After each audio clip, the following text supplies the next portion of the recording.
Bismillahirrahmanirrahim. Assalamualaikum warahmatullahi wabarakatuh.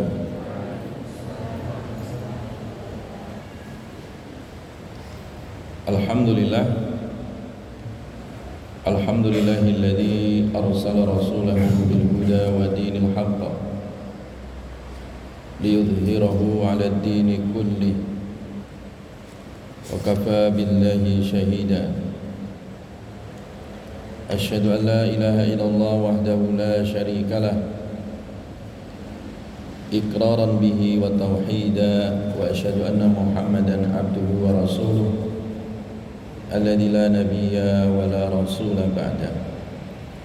Allahumma salli wa sallim wa barik ala nabiyyina Muhammadin wa ala alihi at-tahirin at-tayyibin wa ashabihi ajma'in wa man sara ala najihim ila yaumiddin.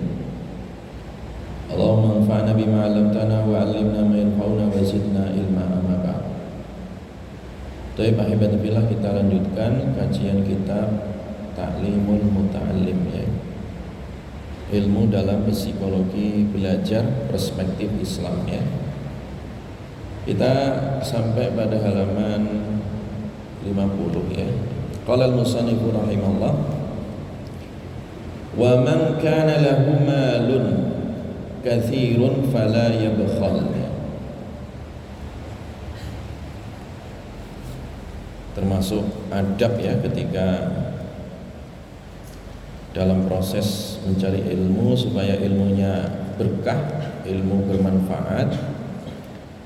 Adab yang harus dijaga adalah waman, dan siapa saja kana adalah lahu baginya malun, harta, ya, kasirun yang banyak.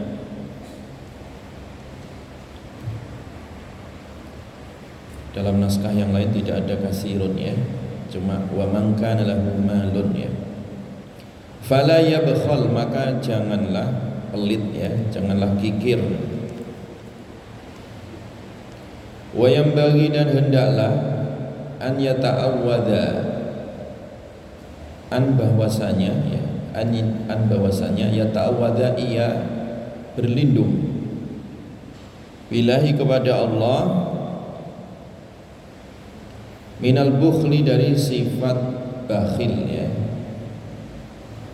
Hendaklah dia berlindung dari sifat pelit atau bakhil, ya. Qala Nabi sallallahu alaihi wasallam, Nabi sallallahu alaihi wasallam bersabda, ayyuda'in adwa'u minal bukhli.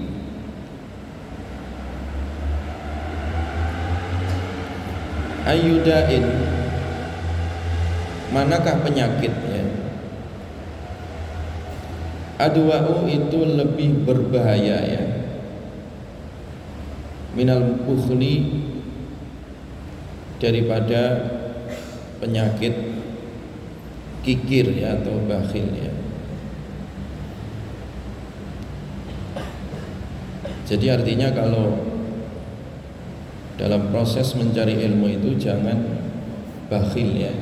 Jadi jangan takut hartanya habis digunakan untuk membayar atau untuk biaya pendidikan, ya, atau biaya di saat mencari ilmu, ya. Jadi mencari ilmu itu, ya, salah satu rukunnya adalah biaya, ya, atau disebut oleh ulama-ulama Syafi'iyah namanya hulbatun, ya, hulbah, ya.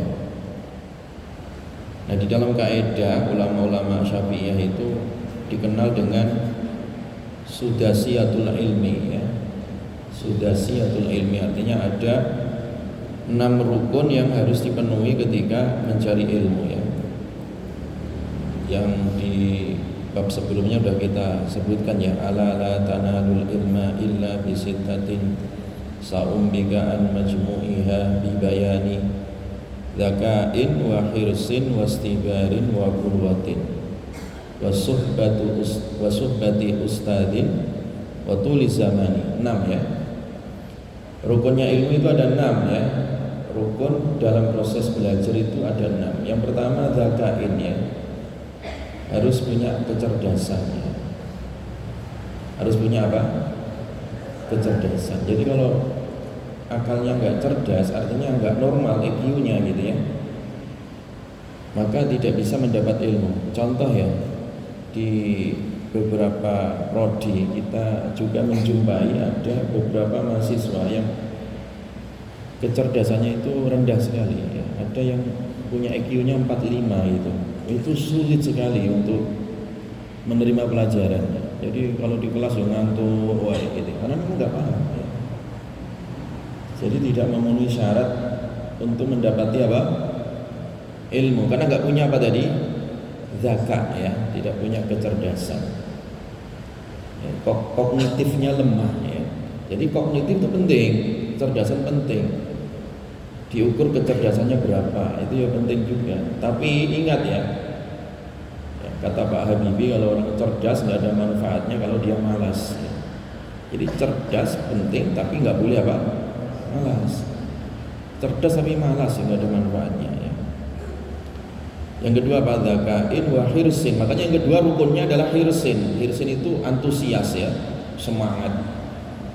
Dia cerdas tapi nggak semangat, nggak ada manfaatnya. Makanya rukunnya yang kedua adalah cerdas, kemudian semangat ya, antusiasnya.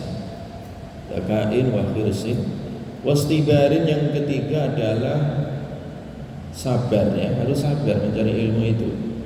Jangan gerusa-gerusu ya, pengen cepat lulus ya, kayak siapa itu yang lagi konflik di UI ya, Bahlil ya, ujuk-ujuk ya, instan baru berapa semester doktor ya, akhirnya diributkan sekarang, akhirnya ditunda doktornya kan, karena terlalu ujuk-ujuk ya, terlalu tergesa-gesa ya. Harus butuh waktu lama, harus sabar ya, pasti baik. Wabul ghatin, yang keempat harus ada apa? Bekal. Nah ini di sini dijelaskan oleh Imam Az-Zarnuji, butuh bekal itu. Ya.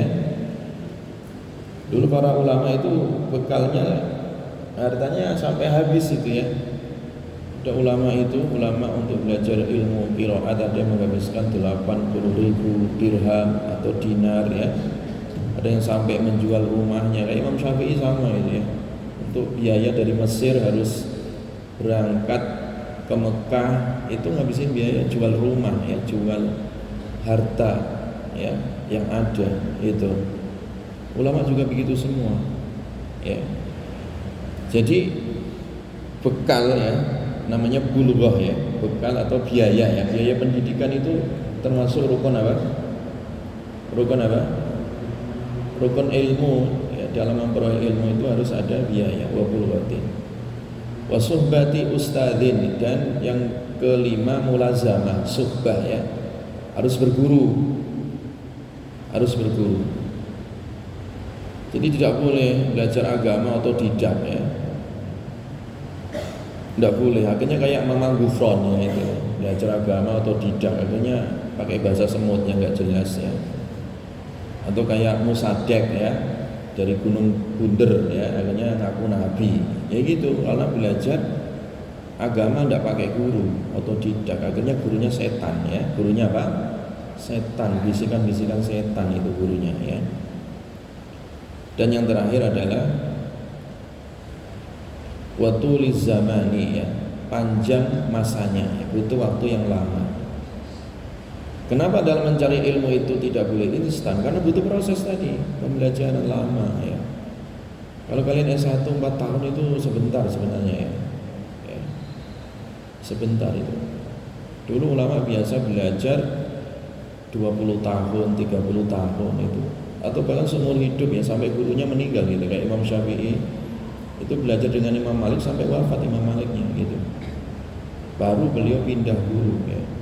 Ya, jadi makanya kalau belajar itu yang tuntas ya, jangan pindah jurusan.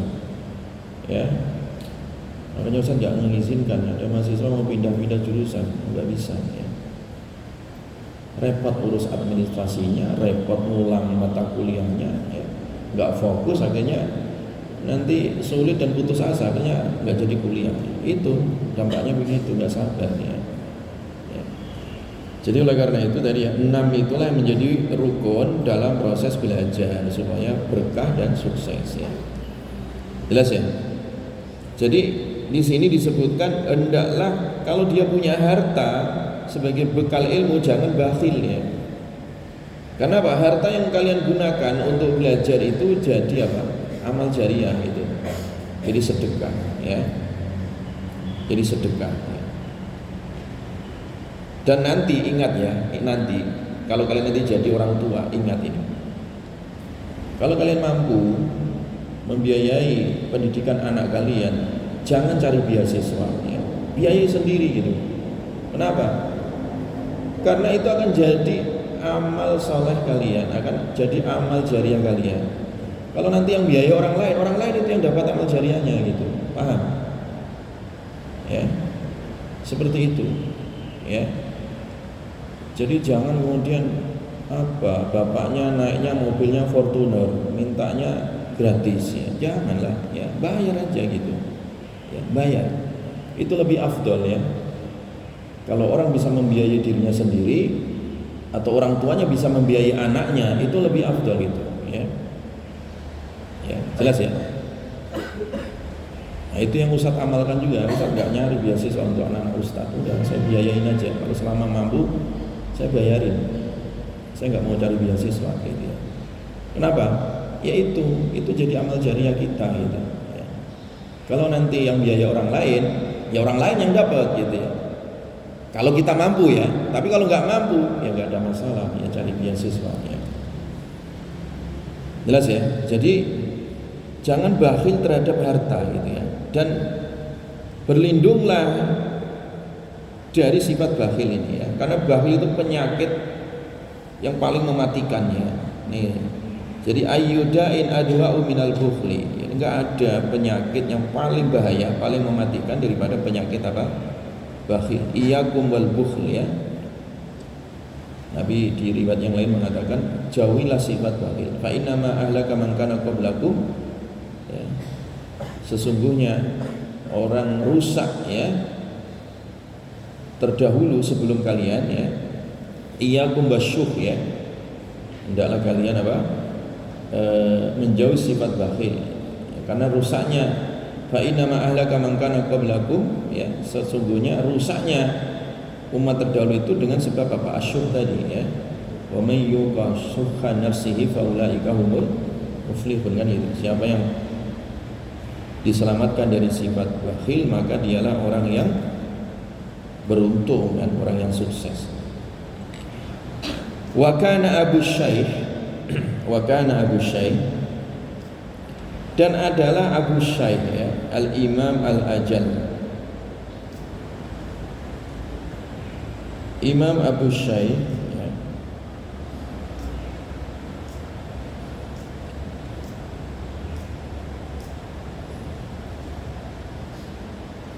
Al-Ajal yang agung ya, Al-Imam yang menjadi ulama besar, imam ya, Al-Ajal yang agung. Syamsul A'immah ya, mataharinya para ulama ya, para imam. Al-Halwani rahimahullah.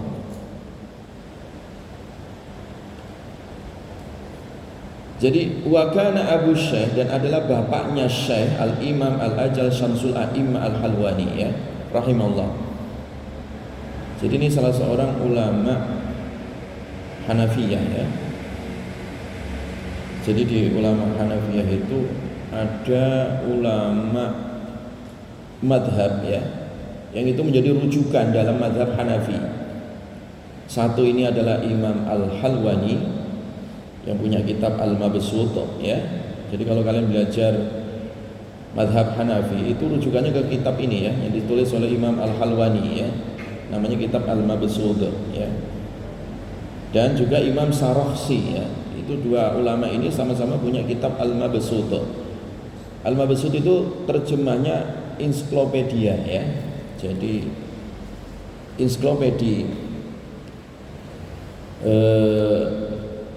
madhab Hanafi itu semua dirangkum dalam kitab beliau. Jadi ulama besar itu maksudnya ya. Jadi ulama besar ya. Kayak kalau di madhab Syafi'i itu ada Imam Nawawi, ada Imam Haramain ya, ada Imam Al-Ghazali, yaitu ulama-ulama madhab yang besar pengaruhnya di dalam madhab dengan riwayat dan tulisan buku-buku mereka itu ya, itu dinisbatkan menjadi ulama besar. Nah rahasia, nah ini kalian catat ini, rahasianya apa kok jadi ulama besar ini? Fakiron adalah bapaknya itu fakir dulu ya. Yabi'u al-halwa ya. Yabi'u, ia menjual al-halwa, manisan ya. Jadi jualan manisan, jualan permen ya, jualan apa? Yang manis-manis itu ya. Makanan jajanan yang manis-manis itu, manisan namanya ya. Kalau di Bogor namanya asinan ya. Kalau dulu orang-orang Bukhara atau orang-orang Iran ya, itu istilahnya manisan ya, manisan, halwa ya. Ya jajanan itu, jajanan yang kemudian oleh masyarakat dikenal manisan ya. Nah kalau di Bogor ada jajanan namanya apa? Asinan. Kok bisa asinan? Asin ya itu. Saya nggak pernah makan juga, karena nggak tertarik juga asinan itu. Nah kalau manisan, nah itu manis. Karena miskin, karena fakir, maka bapaknya itu, jadi bapaknya Syamsul A'immah ini, nama aslinya itu kan Abdul Aziz bin Ahmad. Jadi bapaknya itu namanya Ahmad.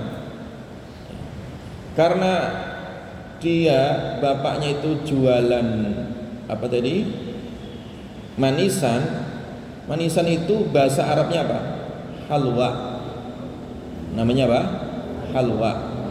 Nah kalau dinisbatkan penjual manisan itu bahasa Arabnya halwani. Namanya apa? Halwani. Makanya bapaknya dikenal apa? Ahmad Al-Halwani. Paham? Nah anaknya ini, dia punya anak dikasih nama Abdul Aziz ya. Ya. Sama, kemudian dinisbatkan Abdul Aziz bin Ahmad Al-Halwani. Nah orang-orang udah kadung kenalnya Al-Halwani ya, walaupun sudah jadi ulama besar, tetap aja disebut namanya apa? Al-Halwani. Itu nama julukan, nama sebutan ya. Ya. Jelas ya? Ya. Jadi rahasianya ya, anaknya bisa jadi ulama besar itu bapaknya yang penjual apa tadi? Manisan. Itu dermawan ya. Walaupun fakir tapi apa? Dermawan. Wa kana, dan adalah beliau bapaknya Imam Syamsul A'immah ini ya.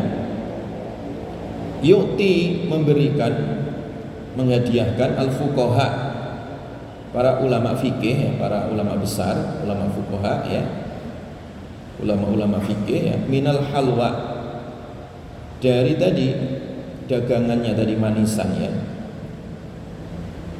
Jadi saking dermawannya bapaknya itu ya, dia datangin ulama-ulama fikih itu, fuqaha itu ulama-ulama fikih, doakan anak saya ya. Jadi sambil ngasih hadiah. Doakan libni, untuk anakku. Doakan ya anakku, wahai ulama, wahai imam, tolong doakan anakku. Jadi sambil ngasih apa tadi? Manisan ya, kasih manisan, kasih oleh-oleh manisan dari jualannya tadi. Padahal apa tadi? Fakir, bukan orang kaya, tapi dermawan ya. Fakir dermawan gitu. Apalagi kalau kaya dermawan itu. Fabi barokati judihi, Fabi, maka dengan barokati judihi, berkah kedermawanannya, ayahnya tadi, wa'tiqatihi, dan keyakinannya, wa syafaqatihi ya, dan kasih sayangnya ya, wa tadarruihi, dan santunnya ya, tadarrunya, kesantunannya. Jadi bapaknya itu dermawan ya, orangnya itu optimis gitu ya, orangnya syafaqah, penyayang ya, tadarruk ya, santun orangnya gitu ya. Nala, maka memperoleh ya, ibnuhu, anaknya, ma ilmu ya, ma ilmu, apa-apa yang nala yang ia peroleh, yaitu sebab ya bapaknya itu dermawan ya, bapaknya itu bukan ulama ya, orang biasa, penjual apa tadi, manisan ya. Makanya jangan heran ya kalau ada orang bapaknya ibunya pemulung tapi anaknya kok sampai doktor, sampai S2 misalnya, itu karena mungkin doa bapak ibunya ya, atau kedermawanannya, walaupun dalam keadaan fakir. Itu banyak itu ya, kalian lihat itu yang viral-viral di YouTube itu banyak itu ya. Ada orang apa tukang becak tapi anaknya S3 gitu ya, doktor, ada itu ya di YouTube itu saya lihat ya. Ya, salah satu itu tadi keberkahan doa orang tua ya. Jadi orang mencari ilmu itu tidak berdiri sendiri dengan EQ-nya yang cerdas tadi, dengan semangatnya tidak cukup ya. Walaupun tadi 6, tapi harus ada plus, yaitu doa orang tua, kedermawanan orang tua, dan doa ulama itu. Doa apa? Ulama. Jadi sering-sering ngasih ke para ulama ya, ngasih oleh-oleh ya, kalau kalian pulang mampir kemana ya, bawain oleh-oleh ya ke kiai misalkan ya, itu berkah itu ya, bukan suap ya. Ini keliru kalau ada orang mengatakan itu suap ya, enggak. Itu justru apa ya, kalau di kitab Ta'lim itu bagian dari kedermawanan ya. Dan itu di Indonesia, di pesantren-pesantren Indonesia itu dipraktekkan ya. Di rumah bapaknya petani singkong ya, singkong aja dibawa ke pesantren gitu ya. Ya. Ada itu malah justru di pesantren bapaknya peternak ayam, bawa ayam itu ke pesantren, akhirnya disembelih sama santri-santri ya, pakai apa lauk itu, pakai opor ya. Ya. Itu dipraktekkan ya para kiai-kiai dulu itu ya. Dan ternyata ya, kata Pak Kiai Didin yang Profesor Didin Abidudin itu, keluarga beliau, bapak beliau itu kiai ya, Kiai Muhammad Tirmidzi itu kiai, bapak beliau, abah beliau kiai ya. Dan beliau jadi kiai, Pak Kiai Didin jadi kiai, adik beliau juga jadi kiai buku dan saudara-saudara beliau ya.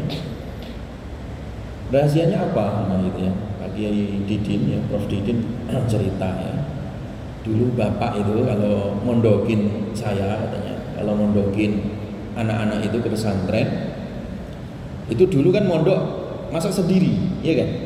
Bawa beras gitu, kayak si Pitung itu bawa beras ke pondok ya. Zaman saya juga begitu, masih masak sendiri ke pondok pesantren itu. Nah, kata Kiai Didin, ya kata Prof Didin, itu bapak, ya abah, bapak kalau bawain beras ke anak-anaknya ke pesantren itu misalkan 5 kilo, nanti ustadznya atau kiainya juga dikasih 5 kilo itu. Jadi 5 kilo untuk anaknya untuk masak di pesantren, dan 5 kilo untuk siapa? Kiainya atau ustadznya. Itu tradisi dari mana? Dari kitab Ta'lim itu. Dari kitab apa? Ta'lim ya. Jelas ya? Nah, itu bagus, itu tradisi itu bagus ya. Dan minta doa, nah ini minta doa, pangestunya kiai ya, doa restunya gitu ya. Berkah doanya itu, minta doa gitu. Itu sunnah itu ya, sunnahnya memang minta doa kepada orang-orang yang soleh ya. Jelas ya? Jadi di sini Imam Syamsul A'immah ya Al-Halwani itu jadi ulama besar ya dalam mazhab Hanafi dan punya kitab induk ya, ensiklopedi dalam mazhab Hanafi, kitab Al-Mabsut ya. Itu rahasianya adalah karena bapaknya tadi apa?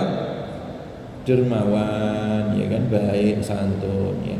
Anaknya juga baik gitu. Dan itu empiris ya. Saya udah berulang kali neliti itu ya. Ya, di pesantren ya, atau di lembaga pendidikan ya, itu kalau anak-anaknya kok bandel misalkan, anak-anaknya susah diatur ya, dan seterusnya lah itu ya. Itu salah satunya ya ada masalah di orang tuanya gitu, ada masalah di orang tuanya ya. Itu tadi mungkin orang tuanya pelit ya, orang tuanya kikir ya, sama pesantren, kikir sama lembaga misalnya. Ini sama, nurun ke anaknya itu juga jadi negatif ya perilakunya ya. Dan itu empiris ya, itu terbukti ya, secara realitasnya itu terbukti gitu. Memang begitu ya. Jadi apa yang disebutkan dalam kitab Ta'limut Ta'lim ini pengalaman tua gitu ya, pengalaman sejarah gitu ya. Jadi kalau ada orang tua itu kok baik ya, santun ya, kemudian optimis ya, walaupun dia orang awam, walaupun dia pedagang apa tadi, manisan, kalau dia yakin ya, kemudian dermawan ya, itu diberikan keberkahan oleh Allah, kemudahan. Ini contohnya Imam Al-Halwani ini ya. Jelas ya? Lanjutnya wa yashtari bil mali, wa yashtari, dan hendaklah dia membeli bil mali dengan harta tadi, al-kutub, kitab-kitab ya. Jadi kalau kalian punya duit ya itu ditabung untuk beli kitab ya. Itu salah satu indikator ya.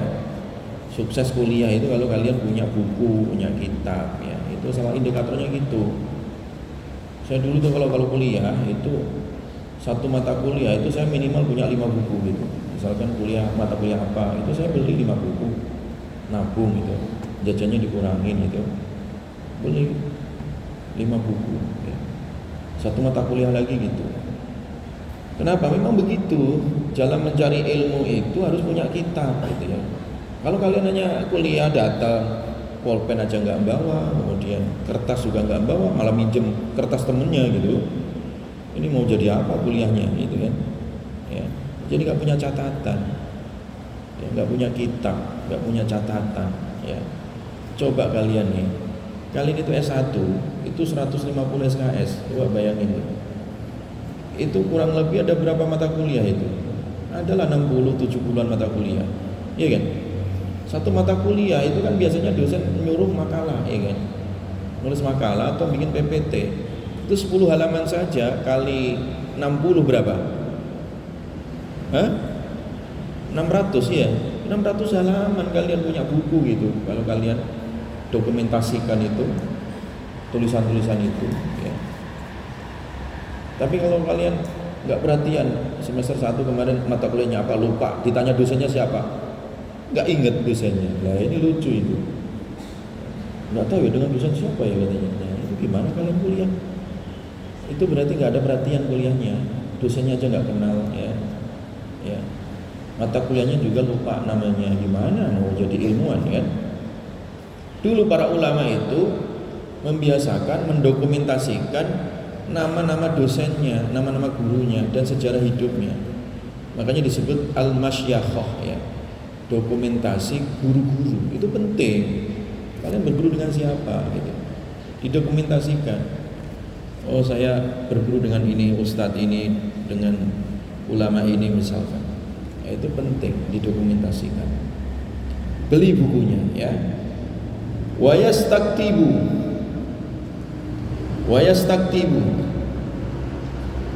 jadi setelah beli buku ya dengan harta tadi,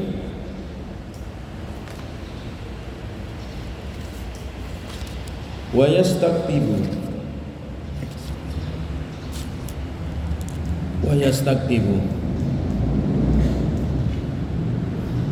jadi kalian beli buku ya, kitab-kitab itu ya.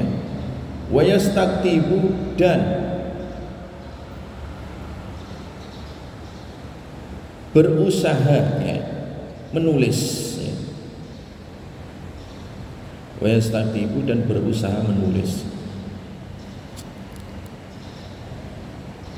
Jadi kalian beli kitab, buku, dan berusaha menulis. Menulis itu maksudnya ya ditulis, entah ditulis sendiri atau minta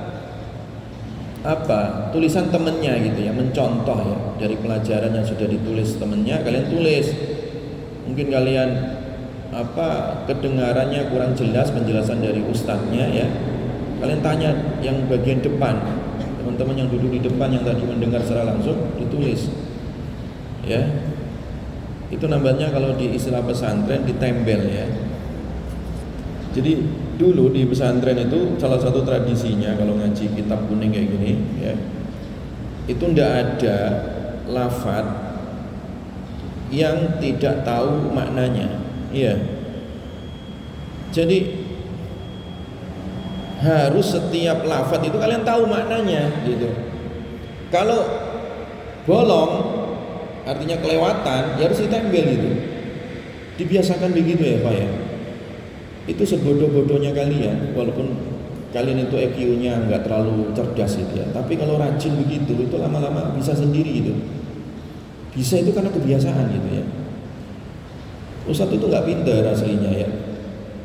Ngaji kitab kuning itu sampai tak nadari dulu itu. Kita kok gundul gini, nggak ada harokatnya, titik komanya nggak ada, gimana cara membacanya?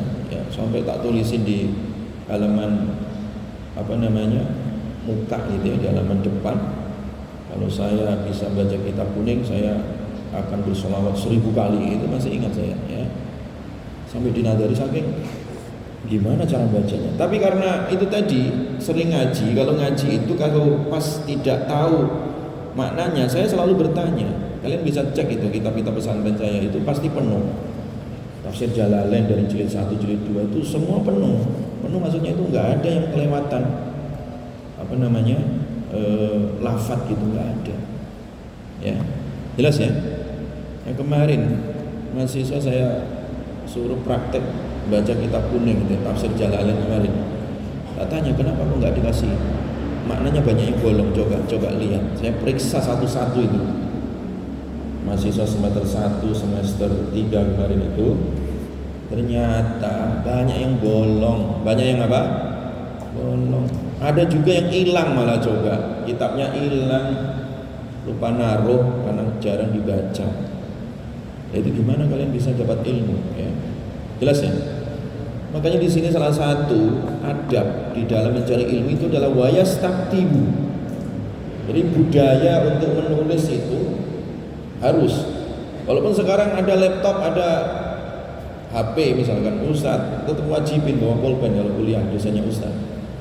Ya, tetap harus bawa kertas, bawa buku, wajib itu. Urusan nanti laptop tulis di rumah ya. Urusan HP ketik di rumah, nanti urusan kalian sendiri. Tapi kalau urusan sama Ustadz di kelas, di ruang kuliah, harus bawa pulpen, tulis. Kenapa? Karena kemarin Ustadz kaget ketika ujian komprehensif untuk S2 gitu ya. Itu ada ujian tulis, selain ujian lisan ada ujian tulis. Ustadz yang uji ya. Nah, Ustadz kasih soal-soal ya untuk mata kuliah tafsir tematik, tafsir maudhu'i. Diujikan, Ustadz kasih soal-soal tertulis. Kaget saya, udah S2 tulisannya kayak apoteker.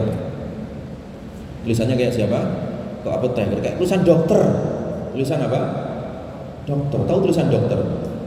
Nggak bisa dibaca, kecuali yang bisa baca itu apotekernya yang bisa. Ya Ustaz bukan apoteker, nggak bisa baca. Colak saking jeleknya itu. Udah mulai saat itu baru sadar.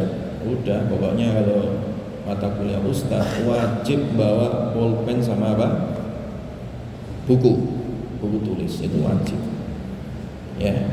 Walaupun ada laptop, walaupun ada HP, tetap tak wajib ditulis. Jelas ya? Iya, siapa yang nggak bawa pulpen? Nah, dicek ya. Terus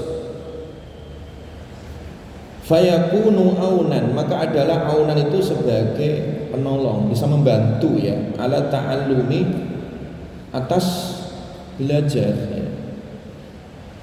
Jadi kalau kalian itu bawa buku dan mencatat gitu ya, itu memudahkan kalian itu untuk belajar. Wa tafaqquh, dan mendalami. Tafaqquh itu mendalami mata pelajaran. Jadi makanya ilmu itu yang penting mendalam. Jadi nggak ada gunanya kalian juga punya buku tadi banyak ya. Perpustakaannya satu rumah itu ya, 5 kamar misalnya, tapi hanya untuk pajangan ya nggak ada manfaatnya. Kalau kalian punya buku sedikit tapi dikasih tulisan, dimaknai, didetailkan, ditafakuhkan, didalami, itu lebih bermanfaat ya. Waqad kana, dan sungguh ada li Muhammad bin Hasan, bagi Imam Muhammad bin Hasan, malun, harta kasirun yang banyak. Hatta sehingga kana ada lahu baginya salatsumi'atin, ya, ada 300 ya. Ada 300 minal wukala, dari para bendahara ya, wakil, pegawai ya, alamat malihi, untuk menjaga atau mencatat hartanya tadi. Nah ini sama, Imam Muhammad bin Hasan ini termasuk senior, ulama senior di mazhab Hanafi ya. Itu kaya raya. Kalau Imam Al-Halwani tadi itu miskin ya, tapi dermawan. Kalau ini kaya raya, dermawan, punya harta berapa? Hartanya banyak. Yang mencatat ya, yang mencatat atau yang diamanai untuk menjaga harta itu ada berapa? 300 pegawai. Ada 300 apa? Pegawai, sekretarisnya itu ada 300 untuk menjaga hartanya. Fa'anfaqahu, kemudian beliau menginfakkan, menghabiskan, kullahu, seluruhnya, fil ilmi, di dalam mencari ilmu, wal fikhi, dan spesialisasi ilmu, mendalami ilmu. Nah bedanya ilmu dan tafakuh itu apa? Kalau ilmu ya dan tafakuh itu lebih ya. Jadi kalau ibaratnya kalau kalian baru sarjana itu baru ta'allum ya. Tapi kalau kalian mendalami untuk S2, S3 itu namanya spesialisasi, tafakuh ya. Makanya kalau kalian kuliah itu jangan nanggung ya, jangan S1 berhenti, nanggung itu ya. Sekalian aja S2, S3 itu baru tafakuh. Walam yabqa, dan tidak tersisa lahu baginya saubun, pakaian nafisun yang bagus. Jadi sampai baju dijual ya, artinya beliau nggak punya baju bagus ya. Nah udah habis hartanya. Padahal tadi berapa hartanya? Berapa miliar kalau sekarang itu? Kalau di total sekretarisnya ada 300 orang ya yang mencatat hartanya. Habis semua itu. Jadi nggak tersisa, baju dipakai itu juga baju gelangsaran ya, baju biasa. Fara'ahu, kemudian melihatnya Abu Yusuf, Imam Abu Yusuf, fi saubin khaliqin ya, fi saubin pada baju ya, fi saubin pada baju khaliqin ya, yang sudah bekas ya. Jadi mabala minathya, baju bekas. Khaliqin itu maksudnya baju bekas. Fa arsala, kemudian mengirim ya Imam Abu Yusuf itu ilai kepada Muhammad bin Hasan ya, siaban, baju nafisatan yang bagus. Falam yakbalha, kemudian beliau tidak mau menerimanya. Faqala ya. Kemudian beliau berkata, ujjila lakum wa ujjila lana ya. Ujjila, disegerakan ya, lakum, untuk kalian, wa ujjila, dan ditunda, lana, untuk kami ya. Wala'allahu, dan barangkali iya, innama lam yakbalhu, bahwasanya beliau tidak menerima hadiah tadi dari Abu Yusuf. Wa in kana, walaupun ada qabulul hadiah, menerima hadiah itu adalah sunnah. Lima ro'a, karena apa ya? Ro'a, beliau melihat, fidzalika, dalam hal itu, mudhillatan, itu rendah ya, li nafsihi, untuk diri beliau ya. Qala Rasulullah sallallahu alaihi wasallam, Rasulullah sallallahu alaihi wasallam bersabda, laisa lil mu'min, tidak ada bagi seorang mukmin, an yudhilla, untuk merendahkan nafsahu, dirinya ya. Jadi seorang pencari ilmu itu nggak boleh merendahkan diri ya. Jadi sampai apa ya, menjaga harga dirinya. Muhammad bin Hasan itu sebenarnya dikasih hadiah sama gurunya, tapi beliau nggak mau karena beliau menjaga harga diri gitu. Walaupun sebenarnya menerima hadiah itu boleh ya. Tapi karena saking waroknya tadi ya, Muhammad bin Hasan jadi, ya beliau memilih apa adanya gitu. Ya baju yang dipakai itu ya itu gitu. Nggak banyak gaya gitu. Tidak banyak apa? Gaya. Nah, sekarang ini ya, orang banyak gaya, akhirnya habis konsentrasinya. Bukan ke ilmu, bukan ke kuliah, tapi gaya gitu. Ya kalau kalian kuliah itu ya pakai baju biasa aja gitu ya. Ya punyanya itu ya sudah itu yang dipakai. Selama itu sopan, pantas, disetrika, ya kan? Nggak bau apak ya sudah pakai. Jangan gaya. Udah gaya, pinjem nggak dikembalikan lagi gitu kan? Nah iya. Jadi jangan banyak gaya ketika kuliah. Itu gaya saya lihat tuh mahasiswa gaya apa baju panjang itu namanya baju apa sih? Baju apa? Baju hem. Kalau hem pendek ya, kalau panjang itu baju apa? Ya sebagai baju lah. Nah, kemeja lah gitu ya. Lah kemeja kancingnya ini tidak dikancingin gitu ya, dilambrain buaya kayak emang kayak artis itu. Nggak usah kayak gitu. Yang penting dikancingi sopan gitu. Ada lagi pakai baju gaya. Di sini banyak ditempel-tempel apa gitu ya, sampai stikernya ada 50. Ini ngapain gitu? Jangan banyak gaya ya. Udah pakai batik cukup, pakai baju koko, pakai. Kalau pakai jaket silakan pakai. Jadi nggak usah banyak apa? Gaya itu norak malah. Namanya apa? Norak. Banyak gaya itu disebut narsis, norak ya. Enggak pantas bagi para pencari ilmu itu, nggak pantas, norak itu nggak pantas. Udah biasa aja, apa adanya kayak Imam Muhammad bin Hasan tadi. Ya punyanya baju bekas ya udah dipakai baju bekas, selama itu sopan ya. Tayyib.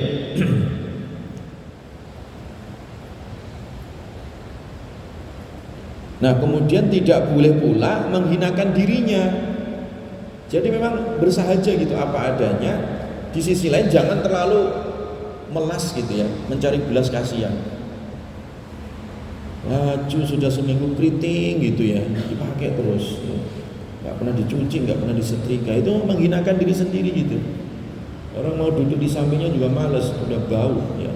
10 meter itu loh baunya kecium gitu ya, karena nggak pernah disetrika bajunya, nggak pernah dicuci gitu. Pakai tidur, pakai sepak bola, pakai kuliah, pakai sholat lagi gitu kan. Nah, itu jangan merendahkan dirinya ya. Anyudillah nafsah itu nggak boleh. Makanya ya harus pakai sopan, sederhana gitu ya, nggak neko-neko, nggak banyak gaya tadi ya.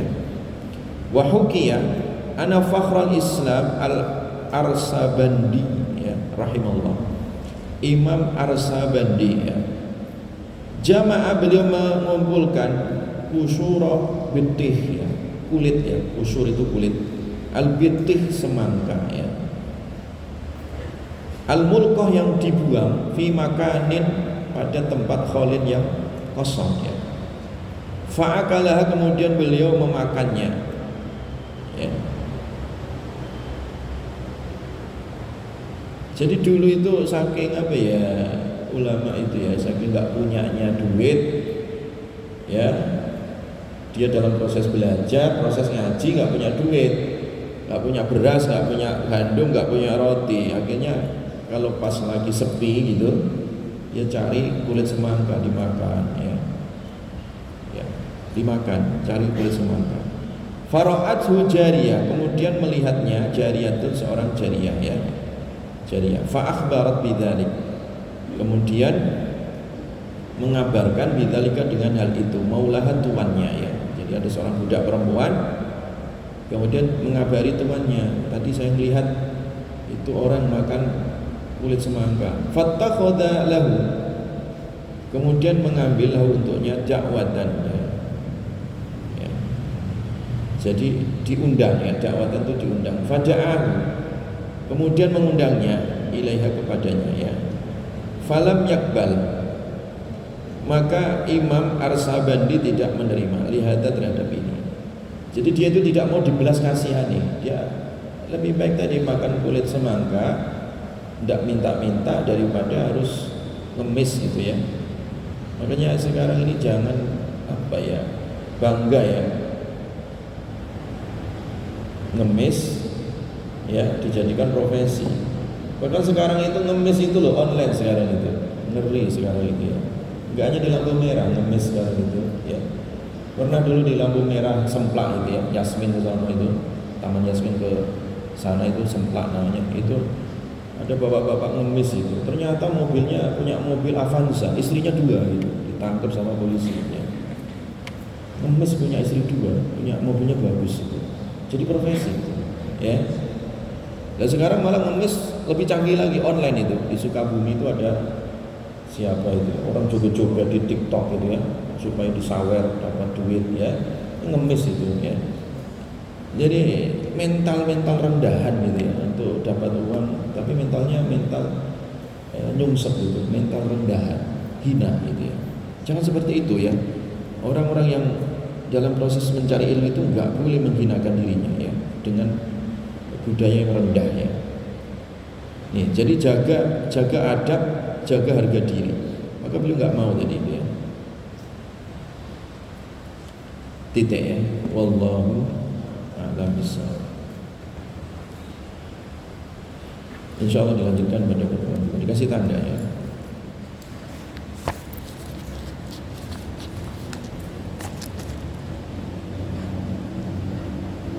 Subhanakallahumma wa bihamdika asyhadu an la ilaha illa anta astaghfiruka wa atubu ilaik.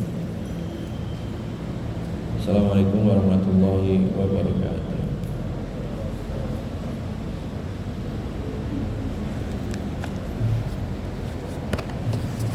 Ya dilanjutkan harapan.